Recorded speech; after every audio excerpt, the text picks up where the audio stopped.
এখানে জুলাই যোদ্ধাদের জন্য বাজেট রাখা হয়েছে, সেটা আমরা স্বাগত জানাই।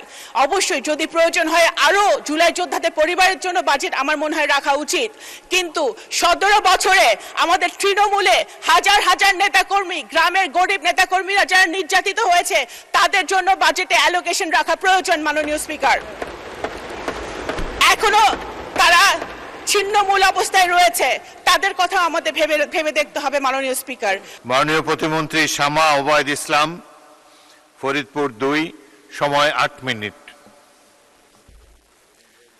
ধন্যবাদ মাননীয় স্পিকার। বিসমিল্লাহির রহমানির রহিম। আমি এই বাজেট অধিবেশনের বক্তব্য দেওয়ার প্রথমেই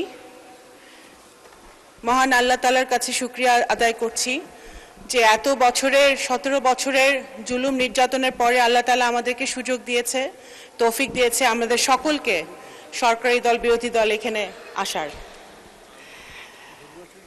আমাদের প্রথমে আমি স্মরণ করছি বীর মুক্তিযোদ্ধা, স্বাধীনতার ঘোষক শহীদ রাষ্ট্রপতি জিয়া রহমান এবং আমাদের গণতন্ত্রের মাতা বেগম খালেদা জিয়া, যারা দুজনেই বাংলাদেশের জন্য নিজেদের জীবনকে উৎসর্গ করেছিলেন। এই বাজেটের জন্যে আমি প্রথমেই মাননীয় প্রধানমন্ত্রী জনাব তারেক রহমান এবং আমাদের সুযোগ্য অর্থমন্ত্রী জনাব আমির খসরু মাহমুদ চৌধুরীকে ধন্যবাদ জানাতে চাই। এই বাজেটটি দেখে আমার কাছে মনে হয়েছে যে গত 17 বছর যখন গুম, খুন, জুলুম, নির্যাতন, দুর্নীতি, টাকা পাচার চলছিল, তখন সুদূরে বসেও মাননীয় প্রধানমন্ত্রী শুধু দলই গোছাননি, সংগঠনই গোছাননি, উনি দেশের জন্য কাজ করে চলেছেন। এবং অর্থমন্ত্রীও যে নির্যাতনের মধ্যে থেকেও, কারাগারে থেকেও কিন্তু উনি দেশের জন্য কাজ করেছেন। এই বাজেটটি সেটারই প্রমাণ। আমাদের বিরোধী বন্ধুরা অনেকভাবে বাজেটকে সমালোচনা করার চেষ্টা করেছেন, অনেক পড়াশোনা করে এসেছেন, কিন্তু কিন্তু যদি অনেক কিছু দিয়েও ওনারা গতানুগতিক সমালোচনা ছাড়া নতুন কোনো সমালোচনা আরও দিতে পারেন নাই। মাননীয় স্পিকার, এই বাজেটকে বিভিন্নভাবে বিশেষায়িত করা হয়েছে। বিরোধী দল থেকে বলা হয়েছে চ্যালেঞ্জিং বাজেট, দিবা স্বপ্ন। এটি একটি দিবা স্বপ্ন নয়, এটি একটি বাস্তব, রিয়েলিস্টিক বাজেট, যে বাজেট বিএনপি সরকারের দ্বারাই বাস্তবায়িত হওয়া সম্ভব। এবং চ্যালেঞ্জিং শব্দটা বারবার ব্যবহার করা হয়েছে। অবশ্যই চ্যালেঞ্জিং শব্দের সাথে বাংলাদেশ জাতীয়তাবাদী দলের ইতিহাস, শহীদ রাষ্ট্রপতি জিয়াউর রহমানের ইতিহাস ওতপ্রোতভাবে জড়িত। মুক্তিযুদ্ধের সময় বাংলাদেশ যখন একটি চ্যালেঞ্জের মুখে ছিল, তখন এই চ্যালেঞ্জের মুখ থেকে বাংলাদেশের মানুষকে দিশা দেখিয়েছিলেন স্বাধীনতা ঘোষণা দিয়ে শহীদ রাষ্ট্রপতি জিয়াউর রহমান।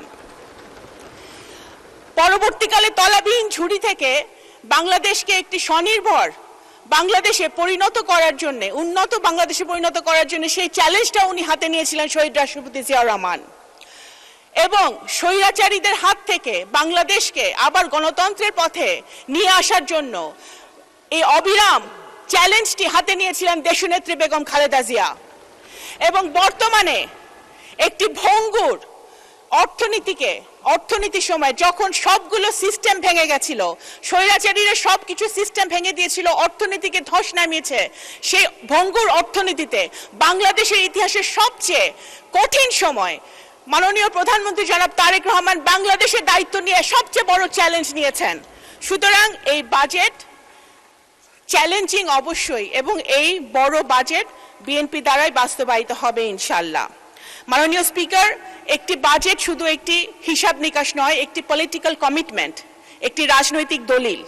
আমি মনে করি এই বাজেটটি একটি মানবিক, ইনোভেটিভ, ইনক্লুসিভ বাজেট হয়েছে, প্রগ্রেসিভ বাজেট হয়েছে, নারী বান্ধব বাজেট হয়েছে।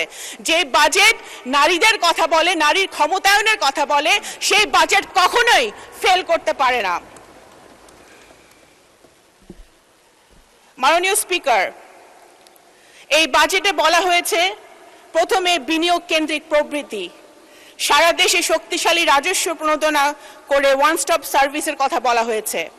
ব্যাংকিং সংস্কারের কথা বলা হয়েছে, খেলাপি ঋণের অভিশাপ থেকে ব্যাংকিং সেক্টরকে মুক্ত করার কথা বলা হয়েছে। সবচেয়ে বেশি বলা হয়েছে যুব ক্ষমতায়ন, ডেমোগ্রাফিক ডিভিডেন্ডকে ডেমোগ্রাফিক শক্তিতে রূপান্তরিত করে যুব শক্তিকে নতুন দেশে বিনির্মাণে কাজে লাগানোর কথা বলা হয়েছে। বিশেষত নারী উদ্যোক্তাদের প্রতিভা আর দক্ষতাকে রাষ্ট্রের কাঠামোগত শক্তির সাথে সংযোগ স্থাপন করে দেবার এক অপূর্ব প্রকাশ কিন্তু এই বাজেটে রয়েছে। মাননীয় স্পিকার, এই বাজেটে বলা হয়েছে সুন্দরভাবে, আমাদের অর্থমন্ত্রী কিন্তু তুলে ধরেছেন, বৈশ্বিক অর্থনীতির একটি সিগন্যালিং মেকানিজম, সম্পদ, ইনকাম এবং মুদ্রা, যে আলাদা আলাদা চারটি শব্দ, চারটি শক্তিশালী শব্দ মাননীয় অর্থমন্ত্রী সেটা বুঝিয়ে দিয়েছেন। আমাদের এই বাজেটে যদি আমি বড় দাগে যদি হাইলাইট করি, কৃষিতে 12 লাখ কৃষকের যে 10,000 টাকা পর্যন্ত কৃষি ঋণ মওকুফ, 25.22 লাখ প্রান্তিক কৃষককে বিনামূল্যে বীজ, সার ও উপকরণ, কৃষক কার্ড পাইলট কর্মসূচি, স্বাস্থ্য ই হেলথ কার্ড চালুর ব্যবস্থা, রংপুর, খুলনা, রাজশাহী, বরিশাল, সিলেট, কুমিল্লা সহ বিভিন্ন জেলায় শিশু হাসপাতাল চালু।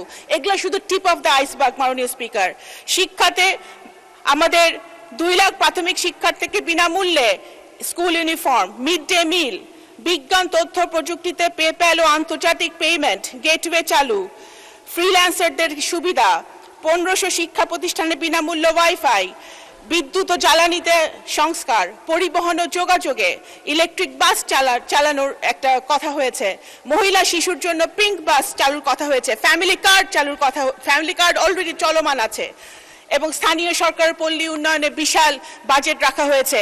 এগুলো শুধু এই ব্যবস্থাগুলো প্রমাণ করে যে এই বাজেট জনবান্ধব বাজেট, যেটা বিরোধী দল থেকে প্রায় বলা হয়েছে শুধু ব্যবসায়ীদের বাজেট। এটা ব্যবসায়ীদের বাজেট না, এটা গরিব মারার বাজেট নাই। যদি কিছু হয়ে থাকে এটা গরিবদেরকে বাঁচানোর বাজেট, রক্ষার বাজেট। আবার বলা হয়েছে বাজার থেকে বিপুল আমরা ঋণ নিয়েছি। এই অভিযোগ একেবারে বিভ্রান্তিকর। মাননীয় স্পিকার, এগুলো কৌশলগত বিনিয়োগ, ভোগ নির্ভর ঋণ নয়। বাংলাদেশের সরকারি ঋণ জিডিপি অনুপাতে বর্তমানে প্রায় 42%, যা জাপান, যুক্তরাষ্ট্র, যুক্তরাজ্য, চীন এবং ভারতের তুলনায় অনেক বেশি সুষম ও টেকসই।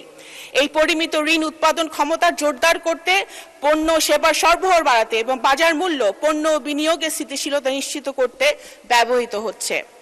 মাননীয় স্পিকার, আমার সময় শেষ, সময় আপনি দিবেন না, শুধু এতটুকুই বলে শেষ করতে চাই যে এখানে জুলাই যোদ্ধাদের জন্য বাজেট রাখা হয়েছে, সেটা আমরা স্বাগত জানাই। অবশ্যই যদি প্রয়োজন হয় আরো জুলাই যোদ্ধাদের পরিবারের জন্য বাজেট আমার মনে হয় রাখা উচিত, কিন্তু 17 বছরে আমাদের তৃণমূলে হাজার হাজার নেতাকর্মী, গ্রামের গরিব নেতাকর্মীরা যারা নির্যাতিত হয়েছে তাদের জন্য বাজেটে অ্যালোকেশন রাখা প্রয়োজন। মাননীয় স্পিকার, এখনো তারা ছিন্নমূল অবস্থায় রয়েছে, তাদের কথা আমাদের ভেবে দেখতে হবে। মাননীয় স্পিকার, আপনাদের অসংখ্য ধন্যবাদ।